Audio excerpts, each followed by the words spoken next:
श्वेतार्कगणपतये श्वेतार्कमूलनिवासाय वासुदेवप्रियाय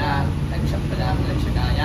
सूर्यव्रताय कुमारगुरवे ब्रह्मादिप्रासुरवन्दिताय सर्वभूषणाय सर्वाभरणभूषिताय शान्तशेखराय धर्ममालालंकृतदेहाय धर्मध्वजाय धर्मवाहनाय त्राहि त्राहि देहि देहि अवतर अवतर गंगणपतये वक्रतुण्डगणपतये परवरद सर्वस्त्री पुरुषो शंकर सर्वदुष्टमनोशंकर वशीकुरु वशीकुरु सर्वदोषान् बन्धे बन्धय सर्वव्याधिर्निकृन्ते निकृन्तय सर्वविषाणि संहर संहर सर्वदारिद्र्यं मोचय मोचय सर्वविघ्नान् छिन्धि सिद्धि सर्ववज्राणि स्फोटय स्फोटय सर्वशत्रून् उच्चाटय सर्वज्ञानं बोधय बोधय सर्वरुधिं कुरु कुरु सर्वसिद्धिं कुरु कुरु सर्वकार्याणि साधय साधय ओम गां गीं गों गैं गों गुरुते ओम फट् स्वाहा नमस्ताम्राय चारुणाय च नमः संज्ञाय च नमः नमः उच्चाय च विवेकाय च